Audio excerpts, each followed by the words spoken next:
ಅಂದಾಗ ಇದ್ರೊಳಗೆ ಇರ್ತಕ್ಕಂಥದ್ದೇನಿದು ಆಮ್ಲ ಅಂತ ನಾವು ಕಂಡುಹಿಡಿತೀವಿ. ಮಾಡಿ ನೋಡ್ರಿ, ನೀಲಿ ಲಿಟ್ಮಸ್ ಪೇಪರ ಇದೊಂದು ಪದಾರ್ಥ, ಅದ್ರೊಳಗೆ ನಾನು ಈ ಪೇಪರ್ನ ಎತ್ತೀನಿ. ಯಾವ ಕಲರ್ ಕೆಂಪು ಕಲರ್ ಬಂತು. ನೀಲಿ ಲಿಟ್ಮಸ್ ಪೇಪರ್ ಯಾವ ಕಲರ್ ಆಯ್ತು? ಅಂದ್ರೆ ಈ ಪದಾರ್ಥ ಯಾವುದು? ಆಮ್ಲ ಅಂತ ಅರ್ಥ. ನೀವು ಮಾಡಿ ನೋಡು. ನೀ ಎದ್ ನೋಡಪ್ಪ, ನಾವು ಬೇಕಿದ್ರೆ ಈ ಸೈಡ್ ಎದ್ದು ನೋಡು, ತೋರಿಸೋರು. ಕೆಂಪು ಕಲರ್ ಬಂತ? ಹಂಗಂದ್ರೆ ಈ ಪದಾರ್ಥ ಯಾವ್ದಿದು? ಆಮ್ಲ. ಇದೇ ಒಂದು ನೀಲಿ ಲಿಟ್ಮಸ್ ಅನ್ನ ನಾ ಬೇರೆದ್ರೊಳಗೆ ಎತ್ತೀನಿ.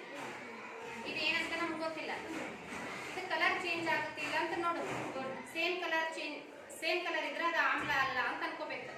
ಇದ್ರೊಳಗೆ ಎದ್ದಿದೆ ನಾನು ನೋಡಿ, ಇಲ್ಲಿ ಕಲರ್ ಚೇಂಜ್ ಆಯ್ತನ?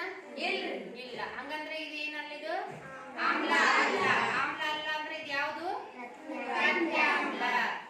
ಪ್ರತ್ಯಾಮ್ಲಕ್ಕೆ ಕಲರ್ ಚೇಂಜ್ ಆಗ್ಬೇಕಂದ್ರೆ ನಾವೇನ್ ಮಾಡೋಣ, ಈಗ ಕೆಂಪು ಲಿಟ್ಮಸ್ ಪೇಪರ್ ಅನ್ನ, ಇದು ಹಳದಿ ಬಟ್ ಕೆಂಪಾಗಿರ್ತದೆ ಇದು. ಇದನ್ನ ನಾವೇನ್ ಮಾಡೋಣ, ಇದ್ರೊಳಗೆ ಎದ್ದು ಕಲರ್ ಚೇಂಜ್ ಆಗುತ್ತ ನೋಡ್ರಿ.